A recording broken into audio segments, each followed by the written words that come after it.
Salve pessoal, tudo bem? Davi Vega com vocês novamente. Bom, hoje eu gostaria de dar continuidade aqui à série de comentários de livros e filmes diversos que eu venho fazendo aqui no meu canal, né? Hoje eu quero trazer a discussão para o campo político-ideológico, que envolve um pouco de teologia também, que era imbricada com a política na época da restauração liberal, que aconteceu em toda a Europa, né, e também aconteceu no período da restauração na Espanha, em especial. E eu quero falar de um autor que foi um dos idealizadores, cujas ideias foram a base da restauração. Logo após a saída de José Bonaparte, irmão de Napoleão Bonaparte, que governava aquele país. Mas antes de entrar no tema propriamente dito, eu gostaria de dizer que esse meu canal, o canal Davi Vega, ele tem uma parceria com o sebo Só Pepitas. O sebo Só Pepitas é um sebo de excelência dos meus grandes amigos Douglas e Simone, né? O que eles fazem? Eles mineram livros raros nos sebos de São Paulo e disponibilizam eles para venda para todo o Brasil na sua página do Instagram. Eu vou deixar a descrição, vou deixar o link da página do Instagram deles na descrição desse vídeo. Vale a pena vocês conferirem. E se vocês encontrarem algum livro que de seu interesse, vocês ganham 10% de desconto se falarem que encontraram através desse canal aqui, da minha indicação, do canal Davi Vega. Então vale muito a pena, porque os livros, assim como as viagens, as visitas às exposições, o conhecimento em geral, são coisas que a gente gasta para ficar mais rico, né? Então vale muito a pena. Bom, hoje eu quero falar desse autor aqui, Juan Donoso Cortés, e em especial o livro Ensaios sobre o Catolicismo, o Liberalismo e o Socialismo. Ele era o Marquês de Valdegamas, né? Nascido em Valle de la Serena, em Badajoz. Badajoz, que pertence à Extremadura, região de Extremadura, que era a região dos conquistadores espanhóis. Boa parte deles, como o próprio Hernán Cortés, o Pizarro, eles eram nascidos... A Extremadura é uma região conhecida como região dos conquistadores, né? E o Donoso Cortés, esse sobrenome Cortés, ele tinha um parentesco com Hernán Cortés. Claro que o Hernán Cortés é do século XVI e tudo mais, da época da conquista do México, né? Eu tenho um vídeo falando sobre a conquista do México, eu vou deixar na descrição desse vídeo aqui, caso vocês queiram ver esse vídeo também, né? É um outro tema, não é um tema tão correlato a esse, mas pelo seu parentesco com Hernán Cortés, vale a pena vocês assistirem, né? Bom, o Juan Donoso Cortés, ele nasceu próximo a Badajoz, né? E ele nasceu em 1809 e faleceu em 1853, apenas com 43 anos de idade. Teve uma vida muito breve, né? Ele foi totalmente influenciado pelo Joseph de Maistre, o Aristóteles, o São Tomás de Aquino, e ele vai ser um grande defensor do catolicismo, né? Ele vai dizer, por exemplo, logo no início desse livro, que a religião, os deuses em geral e a religião em específico, ela foi a base de quase todos os impérios e nações. E que não tem como você fazer uma separação direta de política e religião. E essa teologia dele vai dar origem à teologia política que inspirou o próprio Carl Schmitt. O Carl Schmitt do Nomos da Terra, da lógica amigo-inimigo, né? do Império Telúrico versus o Império Talassocrático. Todas essas ideias da Constituição com C minúsculo e a Constituição com C maiúsculo, né?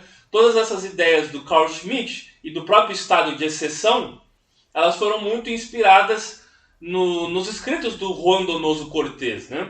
Tem umas citações que ele fala aqui, por exemplo, quanto à religião e à teologia, que eu vou ler para vocês. Ele menciona, por exemplo, o Voltaire. O Voltaire falou: ali onde tem uma sociedade, a religião é de todo ponto necessária. Outro que ele cita é o Rousseau. Jamais se fundou um Estado sem religião. Jamais se fundou um Estado sem que a religião servisse de fundamento. Então não há um Estado que foi fundado na história sem ter uma religião como fundamento. E a própria esquerda, a política da fé não está ligada só ao catolicismo, aos cristãos, mas a esquerda também tem uma política da fé. É a fé na política, a fé no etapismo, O marxismo ele é totalmente ligado, e o socialismo também, é uma política de fé. E ela serve, o marxismo então serve também como uma religião, como uma argamassa que sustenta uma sociedade, as sociedades ditas revolucionárias, né, como foi a própria União Soviética, que perdeu o seu caráter revolucionário depois com Stalin, né? E ele vai citar o Plutarco. É coisa mais fácil fundar uma cidade. No ar, a crença dos deuses, né? Bom, o que o Juan Donoso Cortés vai dizer? Ele vai dizer que existem 3 elementos primordiais na espécie humana e numa sociedade também. Ele vai falar que a espécie humana, nós, os seres humanos, somos categorizados pela fé, pela inteligência e pela liberdade. Os que defendem a fé são os sacerdotes. Os que possuem fé são os sacerdotes, os monges. Os que são dotados de inteligência são os filósofos. E os que são a favor da liberdade, que lutam pela liberdade, são os guerreiros. Esse asceticismo do guerreiro, ele pode envolver todas essas 3 em um indivíduo só. Então o indivíduo ele pode ser monge, ao mesmo tempo que ele é guerreiro, sacerdote, a alma sacerdotal, ao mesmo tempo que ele é um guerreiro, né? E ele vai defender muito essas instituições, que são as instituições do Ancient Regime, do regime antigo, antes da Revolução Francesa. E ele olha para a Revolução Francesa como algo muito negativo, e a Revolução Gloriosa Inglesa também, porque ele é contra o parlamento. Embora ele seja um nome expoente do mundo conservador, o Juan Donoso Cortés vai viver aquele período das ideias liberais. Então ele é mais ou menos um defensor do liberal conservadorismo, né? Ele foi eleito deputado por Cádiz em 1840, pouco antes dele falecer, né? E depois ele foi embaixador em Paris, quando ele morre em Paris. Mas seus restos mortais estão no cemitério de San Isidro, em Madrid, né? San Isidro tem um cemitério muito grande em Madrid, e ele está sepultado lá, embora ele tenha ficado como embaixador em Paris até o fim de sua vida, né? O Juan Donoso Cortés ele é curioso, porque ele vai falar, por exemplo, que já naquele século XIX que ele estava vivendo, a máquina a vapor e o telégrafo eram inovações tecnológicas que trariam muitas vezes uma tirania tecnológica. Imagina se ele visse os algoritmos hoje, né, e a internet hoje, as redes sociais hoje. Porque ele falava que ao mesmo tempo que a tecnologia estava para facilitar a vida do homem, ela poderia aprisionar o homem numa sociedade universal tirânica, um estado único tirânico que seria até meio que distópico, né? O próprio Henri David Thoreau, que escreveu Walden, né, e o Desobediência Civil, o Thoreau, ele vai se isolar numa cabana em Walden e critica também muito a máquina a vapor, né? As distâncias estavam se tornando menores e o mundo estava se tornando mais fragmentado, e ele critica essa fragmentação do mundo, né? Ele vai criticar muito essa fragmentação, né? Ele fala que toda verdade política ou social se converte numa política teológica. Então a teologia, não só ligada a Deus, como eu disse, mas a própria fé, a fé na política ou a fé na religião, ela seria então essa argamassa que sustenta basicamente todas essas sociedades, né? Bom, o Juan Donoso Cortés, então, ele vai ser muito influenciado também por um filósofo alemão que é o Karl Krause.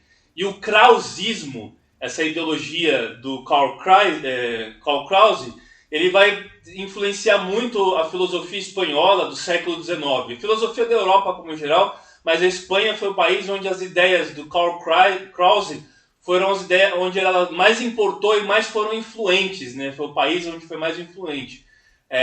O Krause, ele era maçom, né? E esses conservadores espanhóis não eram maçons, eles eram muito críticos à maçonaria, mas embora as ideias do Krause defendesse Deus, defendesse a figura divina, e por isso que lhe caiu muito bem as defesas do catolicismo na Espanha.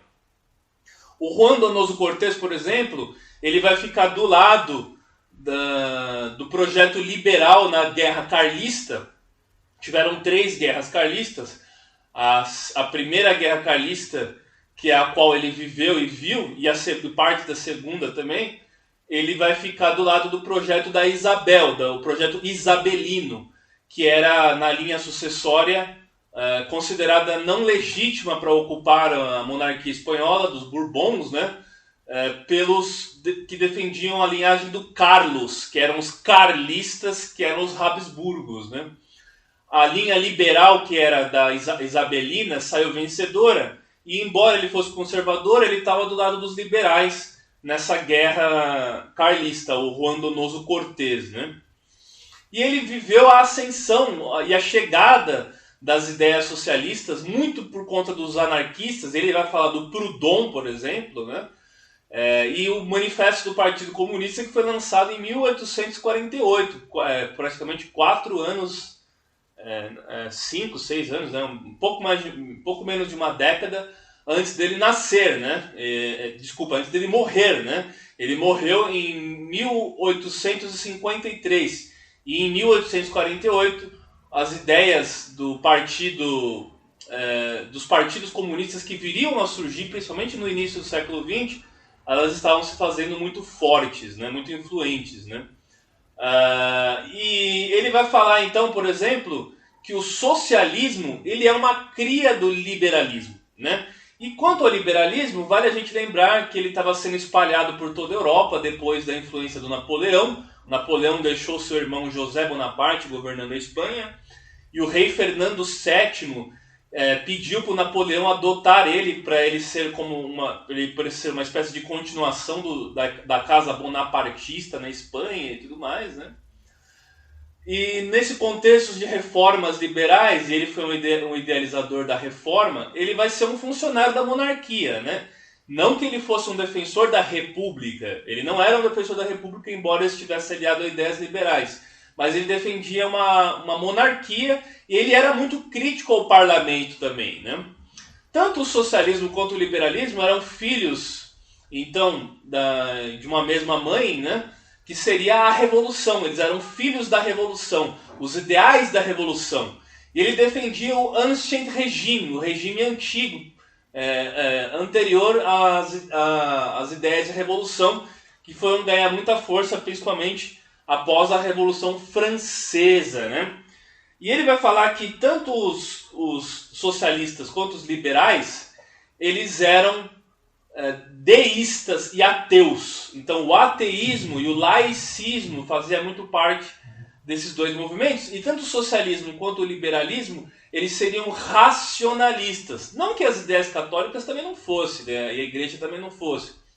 Vale a gente lembrar que na Inquisição a igreja defendia uma razão extremada, até mesmo dominando a natureza humana, né? E cometeram vários arbítrios, várias arbitrariedades, melhor dizendo, cometeram várias arbitrariedades, né, na Inquisição e tudo mais, né? Mas ele fala muito disso por conta da Reforma Protestante, né? Vocês sabem que os calvinistas, eles tinham uma ideia de livre-arbítrio como não existindo livre-arbítrio, e o Donoso Cortés vai defender nesse livro aqui o livre-arbítrio, né? O libre albedrío, que nem se fala em espanhol, né? Livre-arbedrío, ou free will em inglês, né? O free will. E ele vai falar,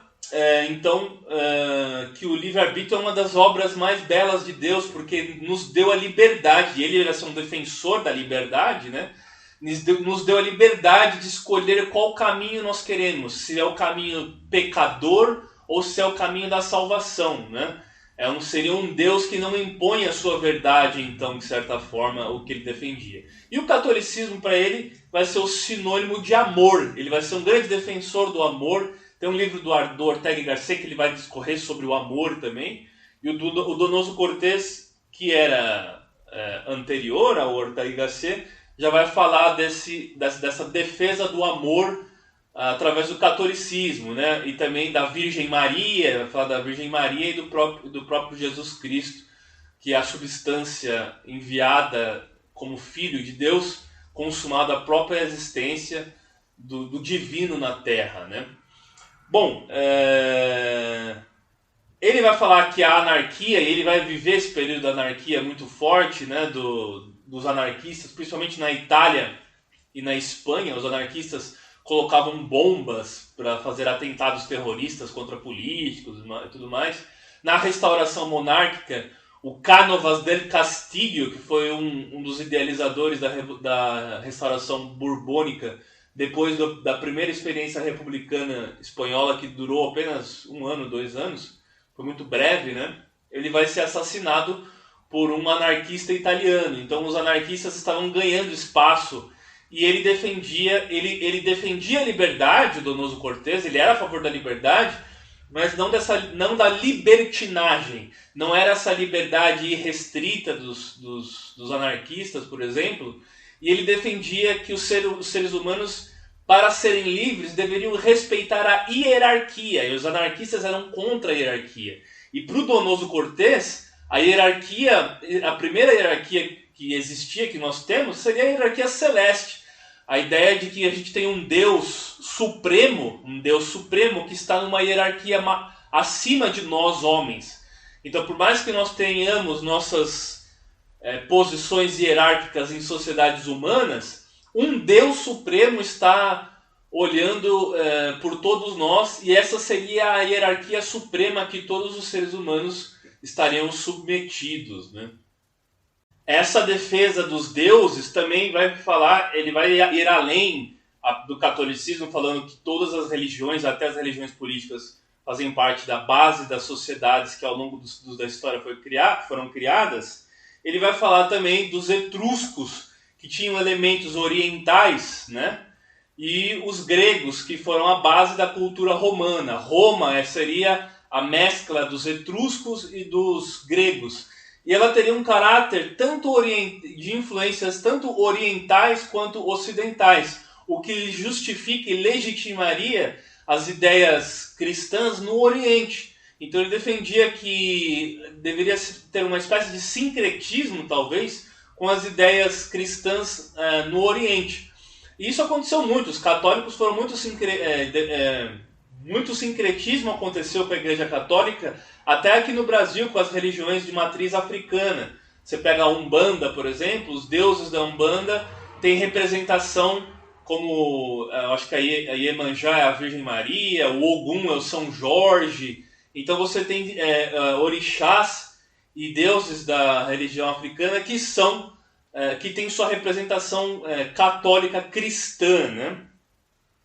E quanto ao socialismo, ele vai falar, por exemplo, uma citação: o socialista é um consumidor compulsivo do presente. O socialismo não espera o futuro. Procura o consumo no presente a cargo do dia de amanhã.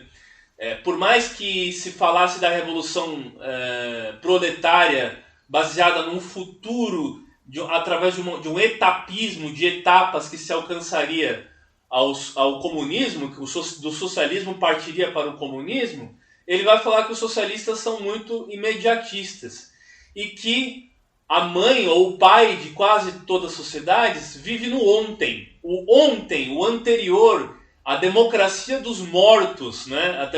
que governaria os vivos, né? O passado seria o presente e o futuro de todas as sociedades. Ele, como um conservador, não digo retrógrado, nem reacionário, não gosto dessas palavras, reacionário, mas ele era um pensador mais conservador. Então ele via no passado a verdade, né? Ele não depositava suas esperanças no futuro, né? Bom, e aí ele também faz uma defesa da família, né? A defesa da família contra o Estado. Ele acha que o Estado pode ser tirânico, o coletivismo pode ser tirânico, e o maior empecilho e resistência a um Estado totalitário tirânico seria o universo do privado. As famílias seriam um empecilho a esse projeto socialista de coletivismo que estaria acima das sociedades, né? Bom, e ele vai falar do livre-arbedrio, né? Ele fala do livre-arbedrio, que é o livre-arbítrio, e eu vou falar para vocês a citação dele. O livre-arbítrio deixado ao homem é um dom tão alto, tão transcendental, que mais bem parece por parte de Deus uma abdicação do que uma graça. Então, o livre-arbítrio vai ser uma das bases até mesmo do protestantismo, né? Não digo do calvinismo, mas a ideia de predestinação. E ele foi influenciado pelo Santo Agostinho, que foi um defensor dessas ideias. E o próprio Lutero, Martinho Lutero, que é o pai do protestantismo, ele foi um monge agostiniano, né? E aí a única coisa que diferenciaria então os católicos dos protestantes seria a questão da superstição, né? O Lutero sim era contra as indulgências da Igreja Católica, contra a superstição, e daí surge o racionalismo. E desse racionalismo que vai contra a superstição, ou contra os dogmas sobrenaturais, esotéricos, seja lá o que for, vai fazer surgir a ciência. E a ciência é a base do liberalismo e a base do socialismo, que seriam então para ele ideologias irmãs, né, filhas da revolução. Elas seriam herdeiras da revolução, né, dos ideais da revolução, né? E o que ele vai falar é que tanto os socialistas quanto os liberais, eles eram deístas, eles não eram teístas. Eles eram deístas, e também ele vai fazer uma crítica também ao panteísmo. Bom, o teísmo é o que está ligado à teologia da igreja, né? Do catolicismo. Mas o que é o deísmo? Que não é teísmo, é o deísmo. O deísmo, ele acredita que antes do deísmo, o que é o panteísmo? O panteísmo acredita que tanto o universo como Deus são uma coisa só, né? O animismo, por exemplo, dos indígenas e das religiões primitivas, elas eram muitas vezes panteístas, que acreditavam na natureza. E não explica, então, por exemplo, de um Deus que está fora do universo, que teria criado o universo e a Terra. Tanto o universo quanto os planetas, quanto a Terra e a humanidade, elas seriam de uma criação só. Esse é o panteísmo, né? Já o deísmo, ela é uma oposição ao teísmo, como eu disse. Não é uma religião, mas uma posição filosófica que acredita na criação do universo por uma inteligência superior. Que nós conheceríamos essa inteligência superior, que pode ser Deus ou não, através da razão, do livre pensamento e da experiência pessoal. Então, ao invés de elementos comuns das religiões teístas, como a revelação direta ou a tradição, eles acreditavam numa ideia ausente de religiões. No deísmo vai ter aquela ideia de que um ser intermediário de Deus e dos humanos, que poderia ser o demiurgo, né? O demiurgo que o próprio Platão vai falar, que poderia ter sido um criador, né? E essa ideia do demiurgo ela vai ser muito criticada pelo Júlio Zévola, né? E muitos tradicionalistas da terceira posição, que falam que esse demiurgo seria uma deformidade, né? E contra o demiurgo se teria que ter uma guerra da beleza e da perfeição contra esse demiurgo, né? Mas é uma noção um pouco diferente do demiurgo platônico, né?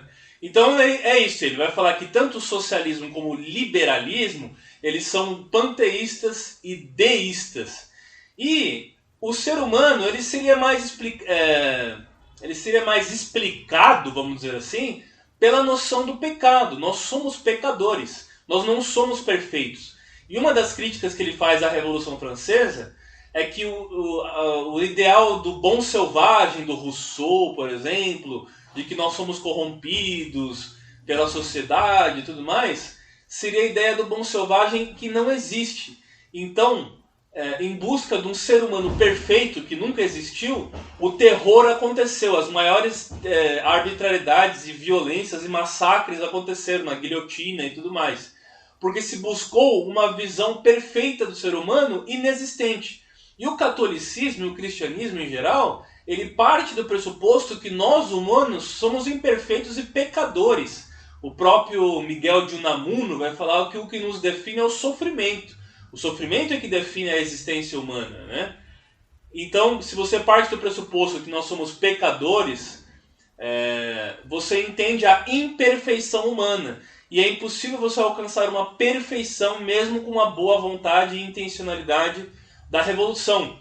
Então, tanto a Revolução Francesa fez isso, como mais tarde, que ele não chegou a assistir essa Revolução, porque ele morreu antes, em 1917, a Revolução Russa também partiu mais ou menos desse mesmo pressuposto, tá certo?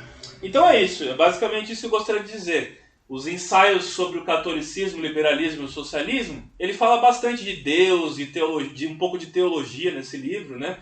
Mas o que eu gosto dessa visão dele é a visão de liberdade, a ideia de liberdade e das liberdades religiosas que nenhum Estado tirânico deve perseguir, né? As religiões, a liberdade de credo e tudo mais, e a noção de que nós somos explicados muito mais pela imperfeição do que pela perfeição. E se a gente tiver isso em mente, talvez nós podemos trabalhar mais a nossa liberdade, né? O Juan Donoso Cortés, eu considero ele um conservador, mas ele é um grande defensor da liberdade, amante da liberdade. Então eu diria que seria uma espécie de anarquismo conservador. É um conservador em termos de moral, de tradições, que ao mesmo tempo nega instituições, nega o poder centralizado que seria coercitivo das instituições numa sociedade. E eu me considero, eu gosto muito dessa linha mais conservadora e anárquica, né? Existe o anarquismo socialista, mas o anarquismo conservador é uma linha que me agrada bastante, embora algumas pessoas dizem que não existe anarquismo conservador. Mas seria o anarquismo em termos de negação de instituições e de autogestão, ao governo de si próprio, ao mesmo tempo que você se fundamenta nas tradições folclóricas e tradicionais do seu próprio, e culturais, né, do seu próprio país, e antropológicas também, né, do seu próprio país.